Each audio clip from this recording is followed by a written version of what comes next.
여러분 안녕하십니까? 박상규입니다. 이 방송은 유튜브 KTV 뉴스에서도 실시간으로 보실 수 있습니다. 트럼프 미국 대통령이 취임 첫날부터 100개 가까운 행정명령을 발동하면서 바이든 정부의 정책을 뒤집었습니다. 미국 남부 국경에 군대를 보내 불법 입국을 차단했고 멕시코만을 미국만으로 바꾸겠다고 선언했습니다.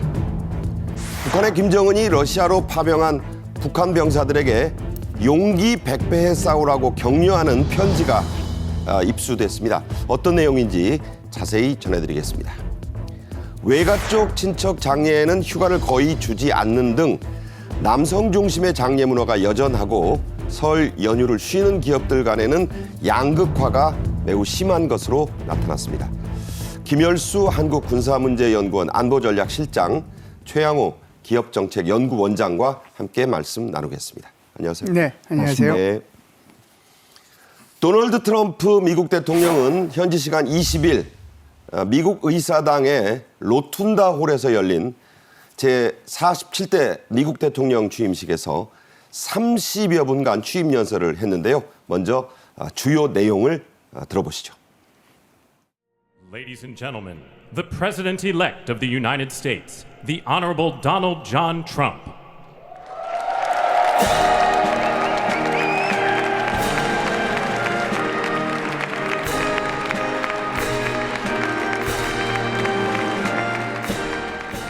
The golden age of America begins right now.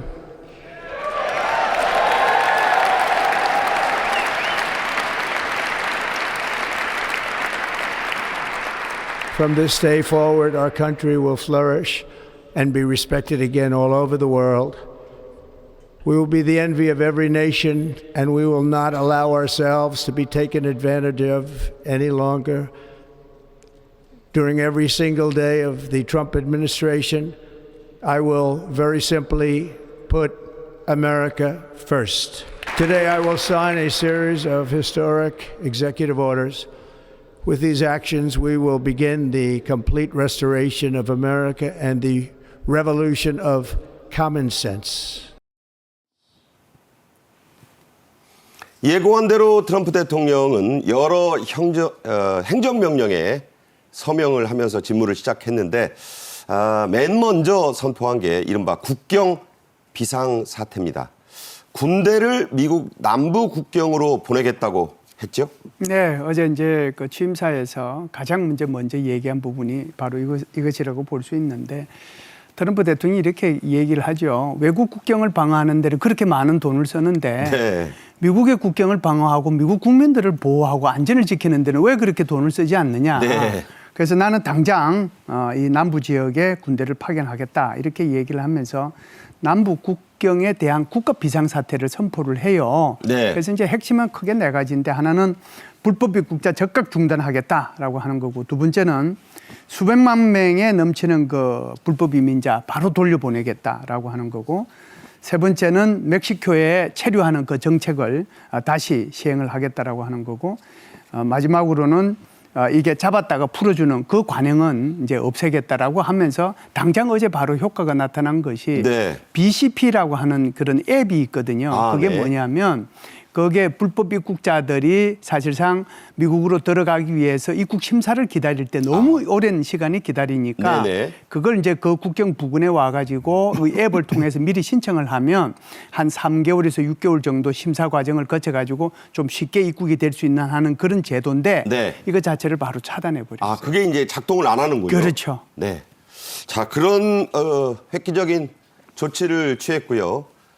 트럼프 대통령은 18세기 말에 미국 법까지 소환해서 외국 갱단, 범죄 네트워크를 그야말로 소탕하겠다고 했죠? 네, 이게 이제 Alien Enemies Act라고 하는 건데요. 그러니까 외국인들을 이제 그 범죄시해서 하는 그런 법이죠. 소위 말해서 적대적 외국인법인데 이게 사실상 1798년부터 1800년 89년, 사이에 예.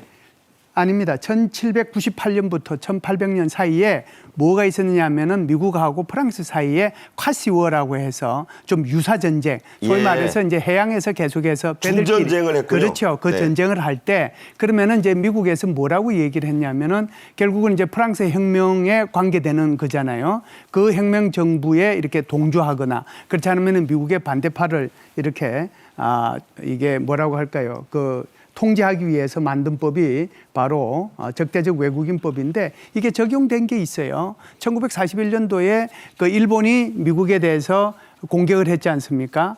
그 공격을 했을 때 하와이에 공격을 했을 때 일본인들을 분리시켰거든요. 그때 이 법을 적용을 했어요. 네. 이 말은 뭐냐 하면 전쟁이 일어났을 때 적대국 출신의 외국인을 제재하고 추방할 수 있는 권한을 대통령한테 부여한 것이 바로 이 법입니다. 아, 그렇군요. 그런데 이 법을 적용을 해가지고 네. 지금 사실상 미국 내에 있는 모든 깽단 조직들, 범죄 조직들, 그리고 이런 카르텔 이런 것들을 전부 다 테러 조직으로 지명을 해가지고 완전히 쫓아내겠다. 그래서 이 법을 소환을 한 거죠. 그야말로 적대적 외국인법이 그렇죠. 소환이 된 거군요. 네네.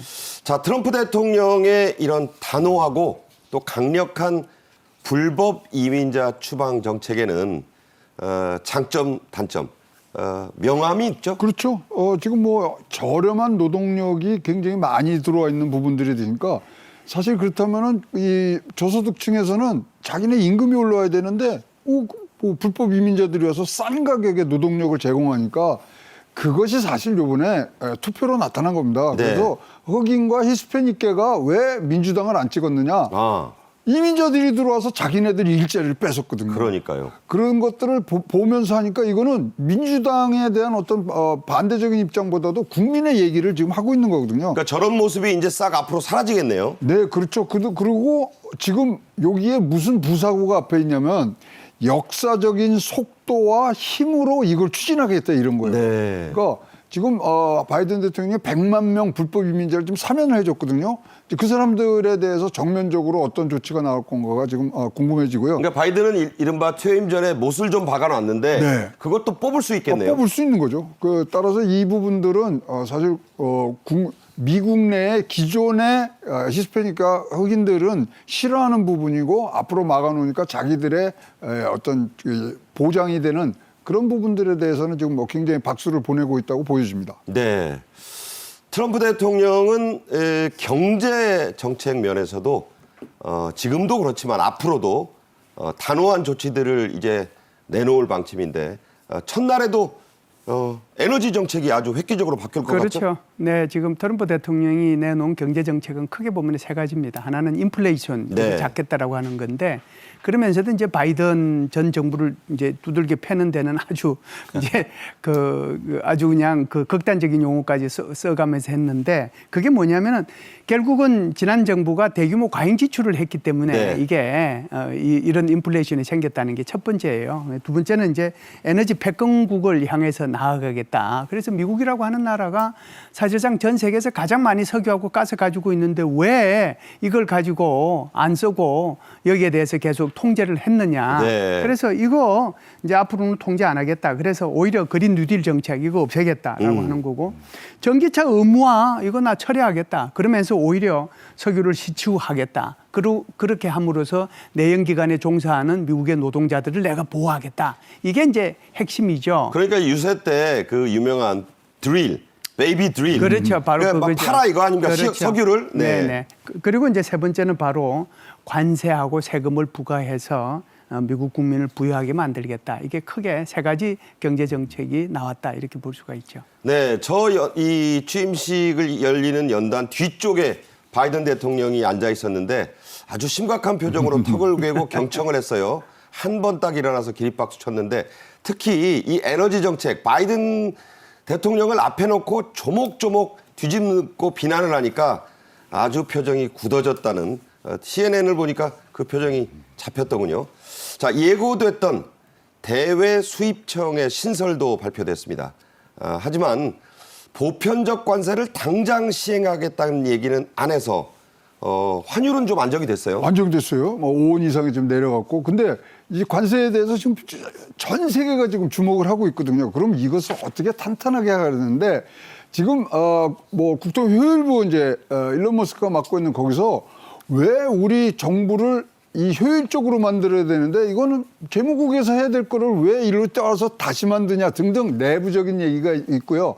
그러다 보니까 본인은 나는 관세맨이야, 테리프맨이야 그랬는데 네. 지금 현지에서 무슨 얘기가 나면 여기 이제 뭐 판넬 좀 볼까요? 판넬을 좀 네. 갖고 왔는데요. 테리프가 이제 관세잖아요. 근데 그러니까 TARIFF가 관세인데 네, 그걸 하나씩 뺐더라고요. 그래서 테리토리얼이다. 이거는 국지적으로 땅들을 지금 이 갖고 오면 파나마, 국경이란 멕시코, 얘기죠. 예, 테리토리얼. 예, 그거를 자기 쪽으로 갖고 온다. 여기에 지금 화성 얘기까지 나왔거든요. 그러니까요. 그다음에 A는 S레이에서 길을 잃었다 지금. 네. 동맹이건 뭐 반대했었거든. 그냥 길 잃고 지금 간다.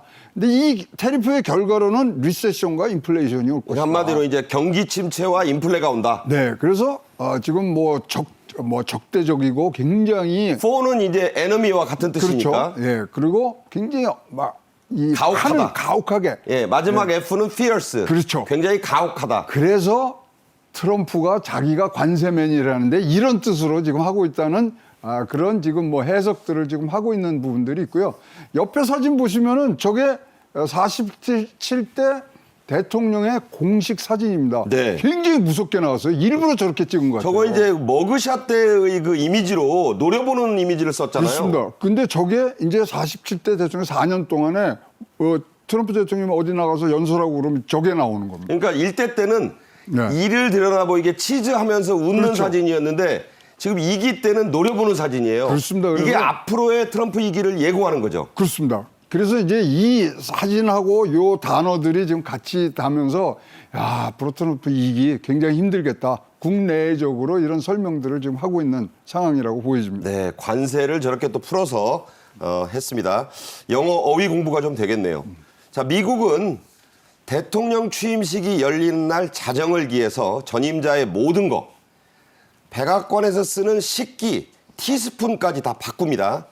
백악관의 홈페이지도 예외가 아니었죠? 네, 이제 홈페이지는 뭐 당연히 이제 바꿔야 되는데 그 저 사진이 지금 등장하잖아요. 저 사진을 지금 아주 말씀을 잘해 주셨는데 저 사진을 자세히 보시면 처칠 사진을 살짝 담은 거거든요. 아, 윈스턴 처칠. 그렇죠. 네. 그 이제 그 말의 의미는 그때 2차 대전 때 이게 찡그리는 모습. 바로 2차 예. 세계 대전을 승리로 이끌면서 그 국민들한테 그 피와 땀과 노력을 요구를 하면서 자기가 이제 그거 했다. 그러니까 그런데 정말, 지금 예. 미국이 그런 상황이니까 나는 이것을 극복해 내겠다. 그러니까 처칠 따라하기가 되는군요. 그렇죠. 처칠 따라 하는 거죠. 2차 대전 상황으로 보나요? 네. 이제 상황 자체는 뭐 그렇지 않다고 하더라도 어찌됐든 지금 현재 미국의 여러 가지 상황이 2차 세계대전만큼이나 어려운데 내가 처칠이 그랬던 것처럼 그걸 내 극복해내고 미국을 번영하고 아주 부유하게 만들어내겠다라고 하는 것을 얘기하는 거고요. 저 사진 밑에다가 이제 이렇게 써놨습니다. America is back.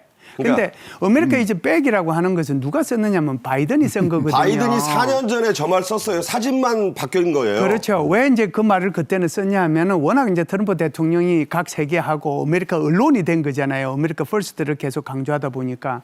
그러다 보니까 이제 외국과의 관계가 별로 안 좋았거든요. 그래서 아메리카 이제 백을 썼는데 이번에 트럼프 대통령이 그 내용을 그대로 썼어요. 그런데 또 뒤집히겠다는. 그렇죠. 네. 이제 내 원래대로 네. 정말 이게 정말 미국이 이제 돌아온 거야. 이렇게 그러니까 얘기하면서 트럼프 2기는 돌아왔지만 전혀 다른 모습으로 돌아왔다. 그렇죠. 그러면서 네. 이제 그 밑에다가 글 쓴 게 재미있는데요.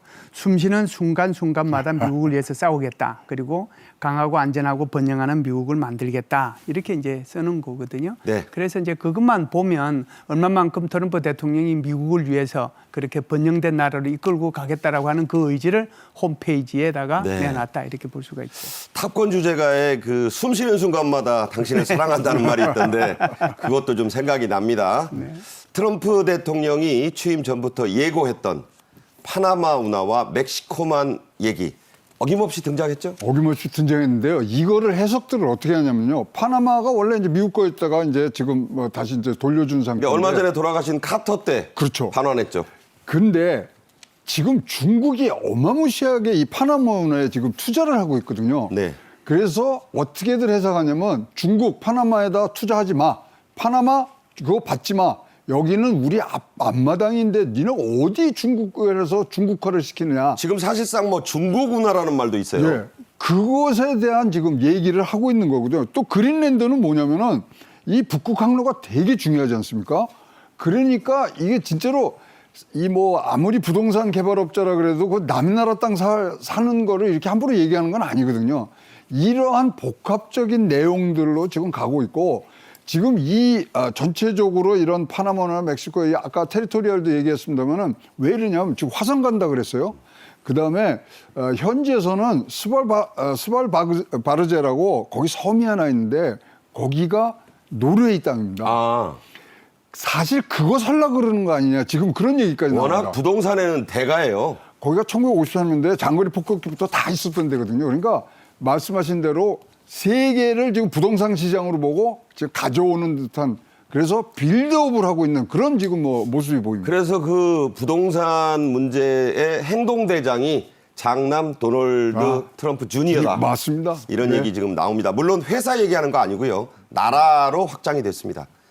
취임사에서 바이든 대통령을 신랄하게 비판했고 그의 온갖 정책을 다 뒤집어 버리겠다고 했지만 전임 대통령이 신임 대통령을 부부가 함께 이렇게 축하하는 전통 이어는 졌죠? 네, 그렇습니다. 그래서 이 교회에 가서 이제 먼저 기도하고 그리고 나서 이제 백악관으로 갔잖아요. 그 백악관 갔을 때 그 바이든 대통령 부부가 이 트럼프 대통령 부부를 향해서 웰컴 홈 그랬어요. 그거 참 재밌는 말이었어요. 예, 네.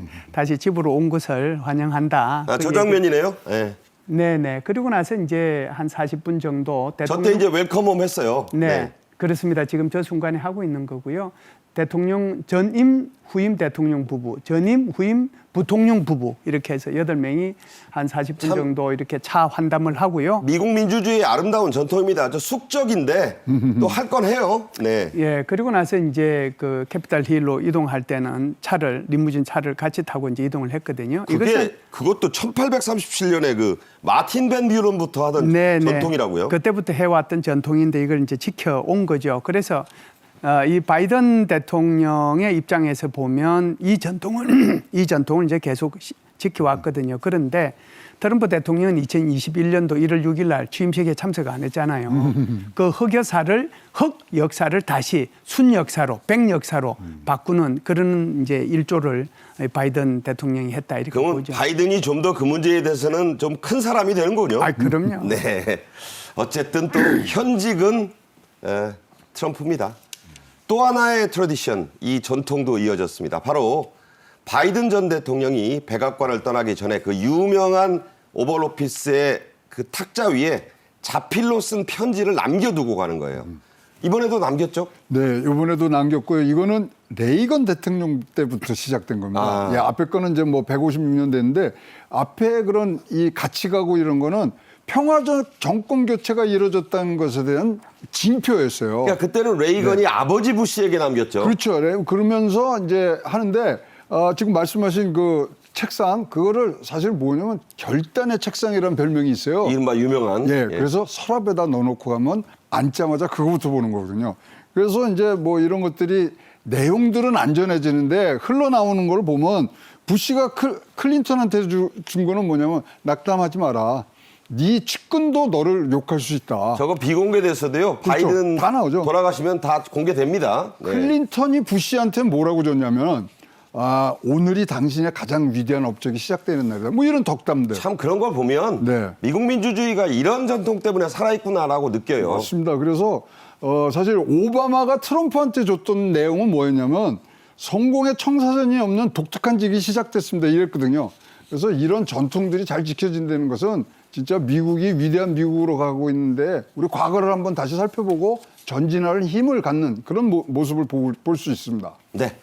자, 이에 앞서 트럼프 대통령은 19일 취임식 전야제에서 가장 좋아한다는 이른바 아재 그룹이죠. 빌리지 피플의 노래 YMCA에 맞춰 춤을 추고 아주 흥겨운 시간을 만끽했습니다. 영상으로 보겠습니다.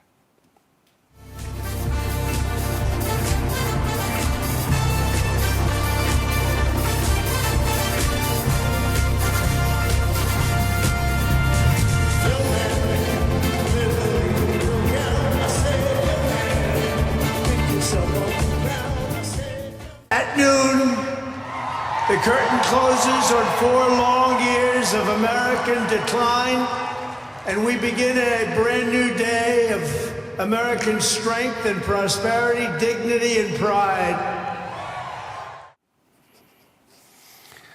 미국 대통령 취임식 전야제에 우리가 이렇게 난리냐.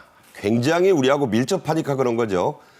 우리 정부 대행 체제이긴 하지만 트럼프 2기의 출범에 어떻게 대응하고 있죠? 예, 지금 이제 최상목 대행이 지금 권한 대행을 하고 있지 않습니까? 그래서 바로 이 축하 메시지를 보냈습니다. 그래서 트럼프 대통령하고 펜스 부통령한테 보냈는데 그 보낸 게 이제 바로 이 동맹을 더 위대하게 만들자라고 하는 내용으로 이제 보냈다라고 봐야죠. Make America Great Again이 미국을 위대하게 만들자는 거잖아요. 그 용어를 이제 차용해서 동맹을. Making Alliance Great Again, 동맹을 그게 더 이제 위대하게 만들자. 머스크 소유의 X에 올렸네요. 네, 그래서 이제 저게 이제 하나 있었고요. 두 번째는 이제 뭔가 조치를 취해야 되는데 네. 우리가 지금 당장은 이제 조치를 취할 수 있었던 것이 지금 트럼프 대통령은 지금 이 시기를 황금 시기라고 그러잖아요. 네. 자기가 골든 에이지를 만들다고 그랬는데 최상목 대행은 뭐라고 그랬냐면은 지금 우리가 이 골든 타임을 놓치면 안 된다. 그러니까요. 이 골든 타임을 놓쳐서는 안 되는 건데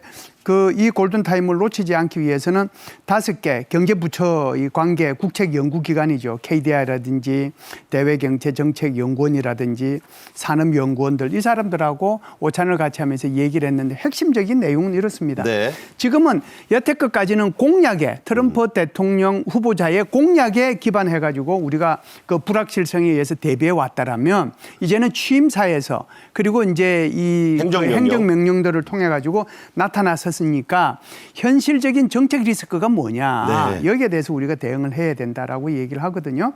그래서 이것이 전환이 되는 중요한 변곡점이기 때문에 여태까지 우리가 준비를 잘해왔지만 이 새로운 내용들을 보면서 이게 적극적으로 대응해 나가야 네. 된다.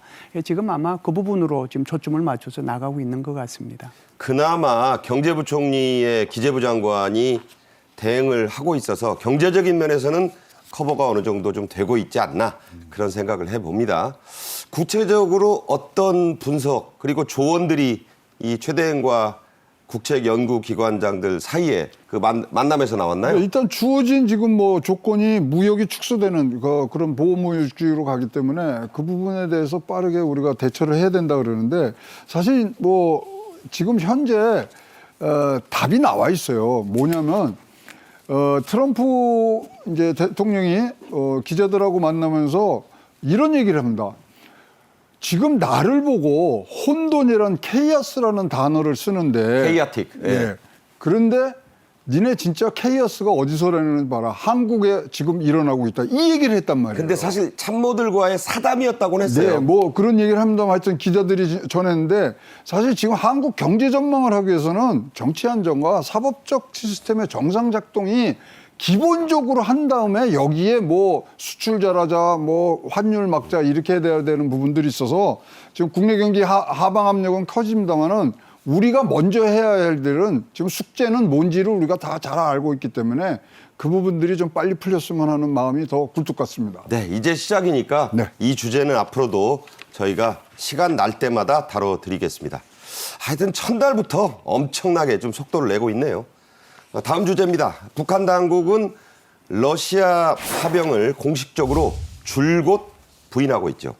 그런데 김정은이 보낸 것으로 추정되는 편지가 북한 병사를 잡고 보니까 그 소지품 안에서 나왔다고요? 네, 워싱턴 포스트 기자죠. 이 기자가 이제 쿠르스크 지역에 가서 취재를 했는데 취재를 하는 과정 속에서 이제 북한군 병사가 가지고 있는 물품, 그다음에 뭐 이런 장비 이런 것들을 이제 소개를 하는데 자, 저 편지예요. 그걸 네. 보니까 이제 저 편지가 지금 이제 나온 거죠. 저 편지 내용이 이제 중요하다고 볼 수가 있는데 저 편지 내용을 보면 이제 저희의 김정은이가 보낸 걸로 돼 있거든요. 근데 직접 썼는지는 아직 확실하지 않아요. 직접 쓰지는 않았는데 아마 이제 불러줘서?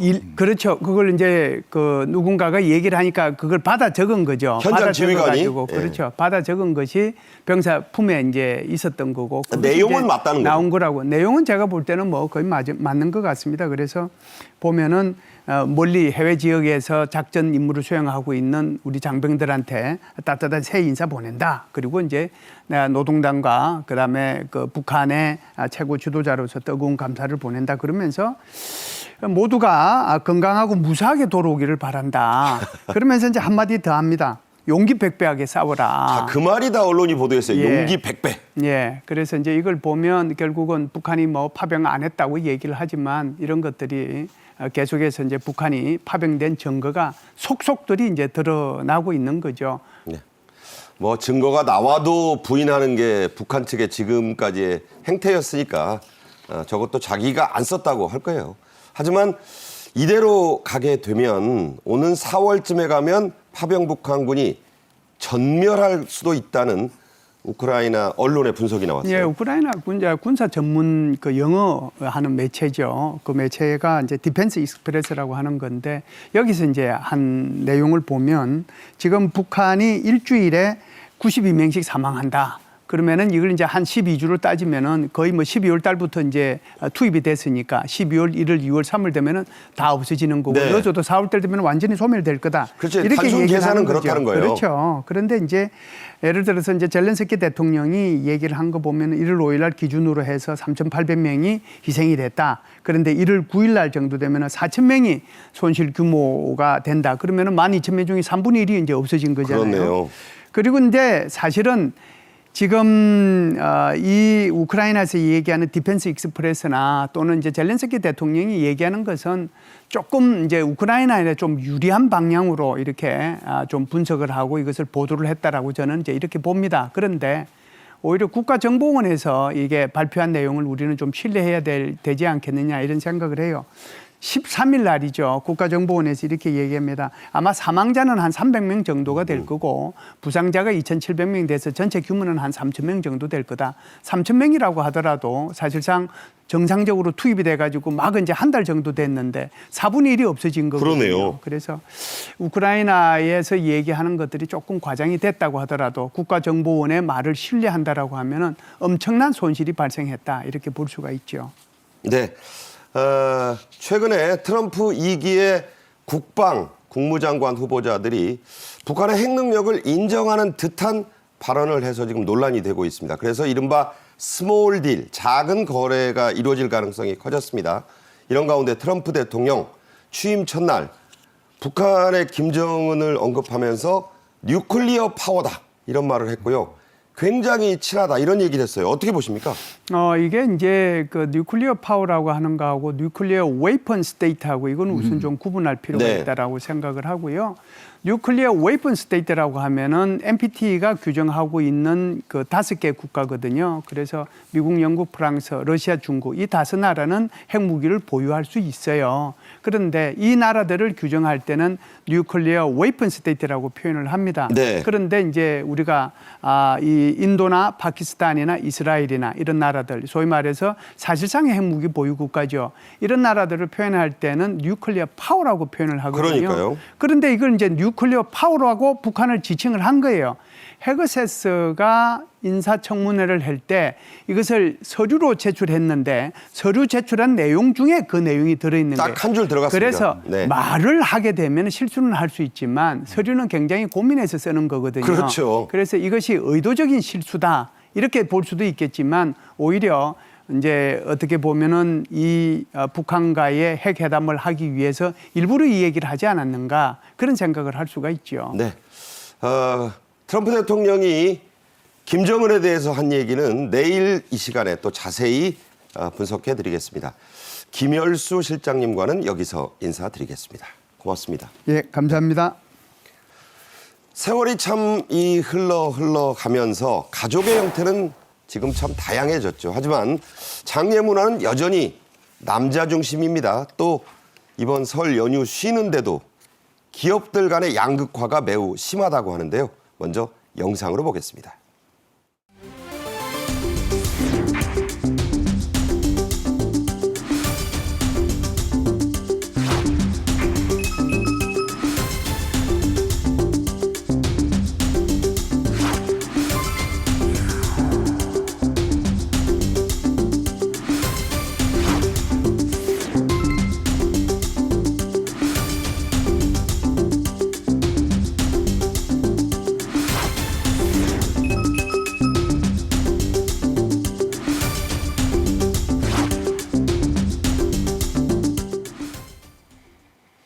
참 남녀 차별이 여전합니다. 대기업은 물론이고요.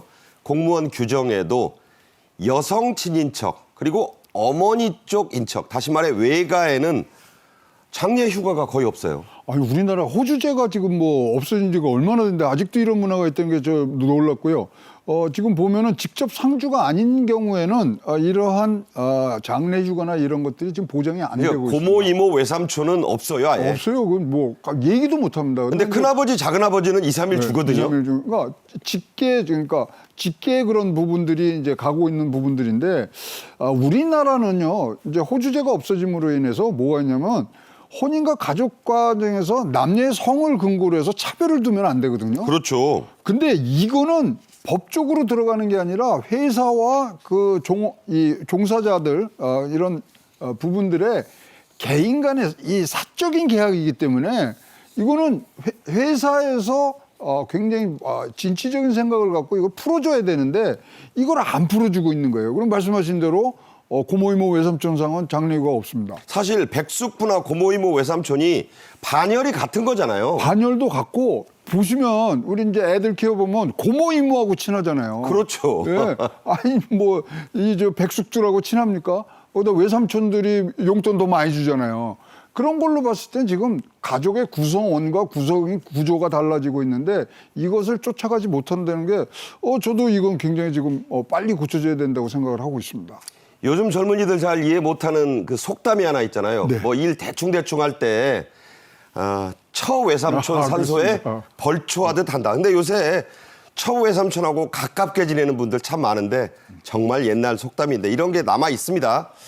국가인권위원회도 호주제가 없어진 지 오래인데 왜 아버지 중심 장례 문화를 여전히 지키느냐 이런 지적을 했어요. 그렇습니다. 아까 말씀드린 대로 성별을 차이로 해서 이거를 뭐 지키는 것이 아닌데 이거는 진짜로 지금 뭐 우리가 많은 미담들을 듣지 않습니까? 기업이 아기 출산하는데 도움을 주고 이러는 부분들이 굉장히 지금 뭐 부각이 됐고 우리 방송도 몇 번 했습니다만은 이렇게 기업 우리의 삶을 경유하는 그 근본이 되는 기업도부터 이것이 고쳐져야 되는 부분들이 있고요.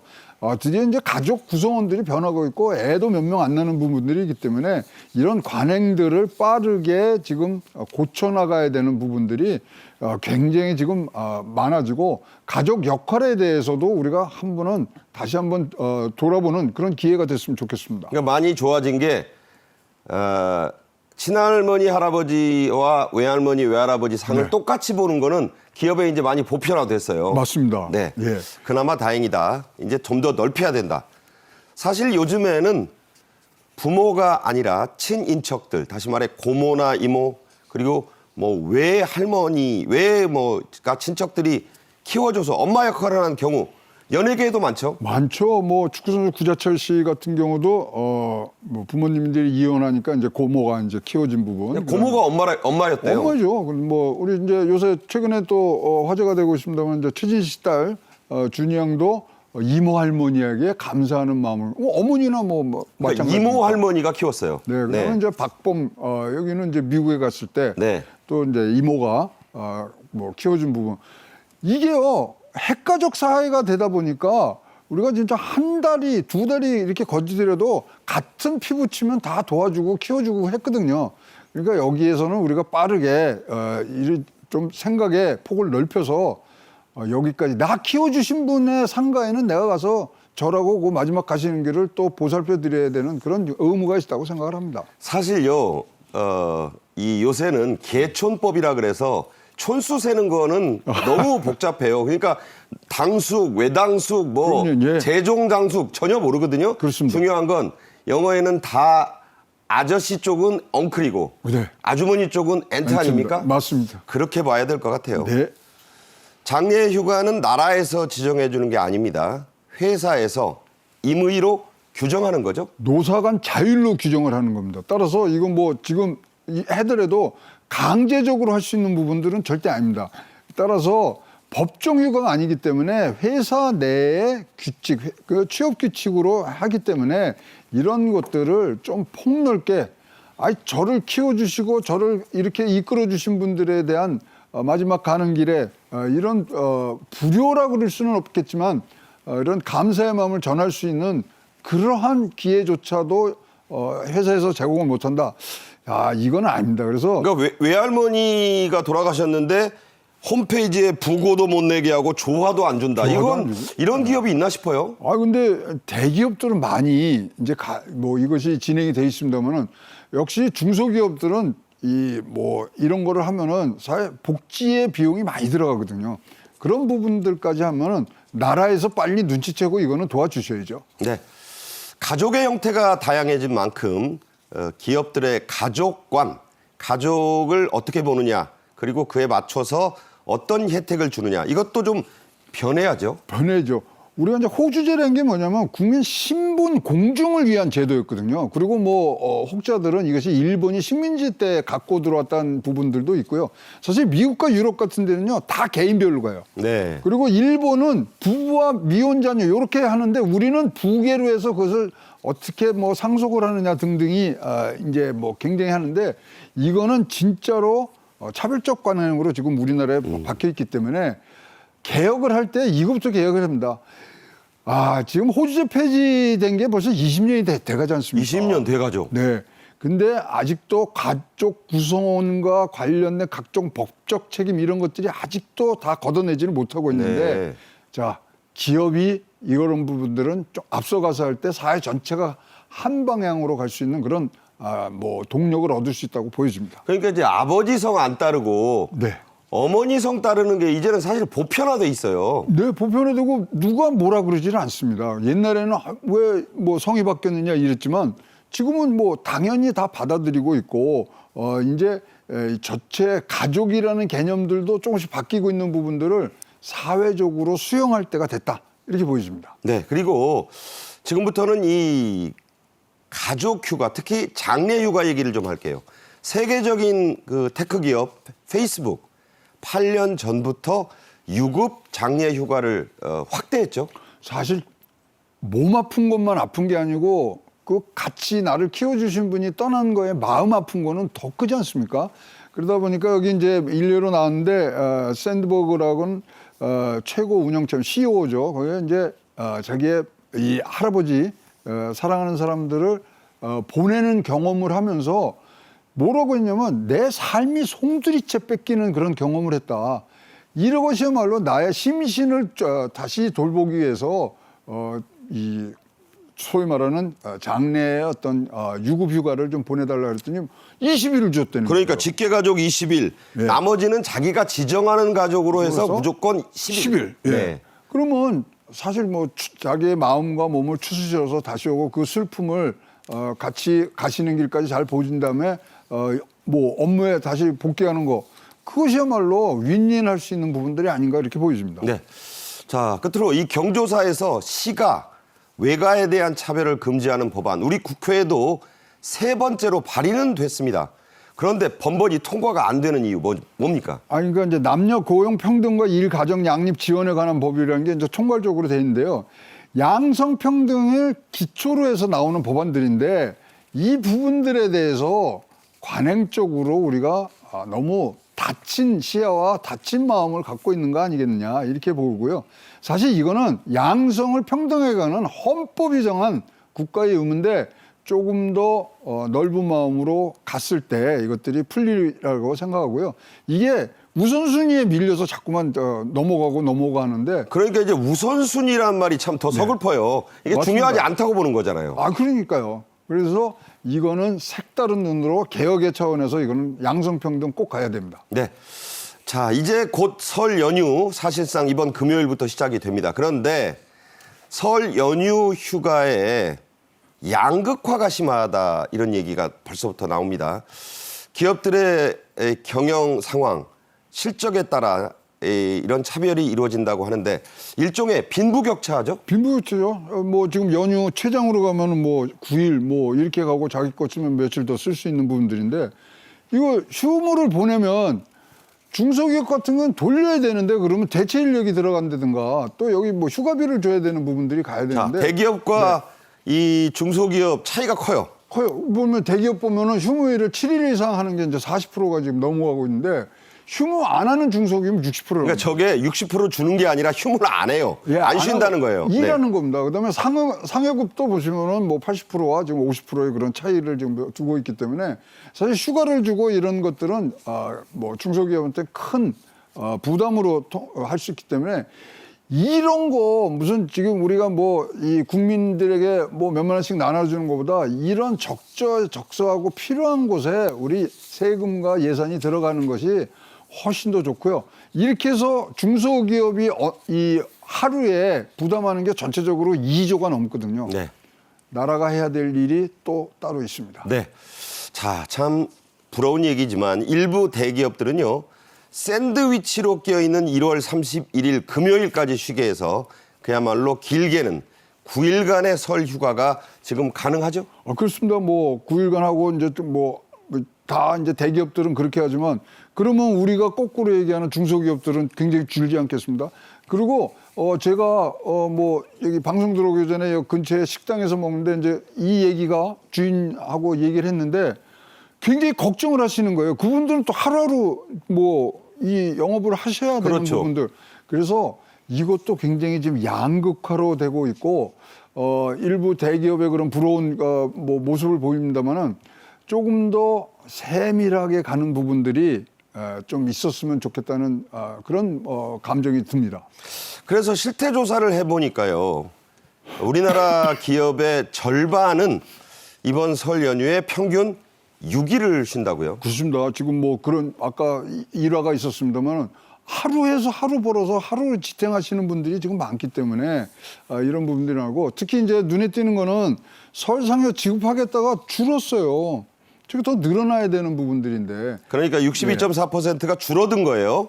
그래서 그다음에 이제 뭐 중간재 생산하는 기업들은 보면은 납기 맞춰야 되잖아요. 네. 그러면 뭐 일하시는 분들 휴가를 반납하고 오시면 또 거기에다가 더 많은 이 뭐 엑스트라로 일을 줘야 되는 그러한 또 뭐 비용까지도 하기 때문에 좀 더 촘촘하게 생각하는 부분들이 좀 있었으면 좋겠습니다. 자, 중간재 생산 기업은 납기를 맞추기 위해 임시 공휴일 27일도 일을 해야 된다. 자, 왜 중간재 생산 기업이 그러는가요? 아니 납기를 맞춰서 해야 되고 그걸 밀리면은 뭐 사실 최종재 지금 생산이 안 되지 않습니까? 근데 최종재 생산하는 데는 대개들 이제 대기업들이 대기업. 많으니까 돌릴 수 있는 인력과 이런 것들이 있고요. 그것도 중소기업의 비애군요. 그렇죠. 그다음에 휴무일에 일하면은 뭐 연장 근로수당을 내야 되니까 또 중소기업에는 또 이중으로 또 부담이 되는 부분들이 있어서 휴무일 길면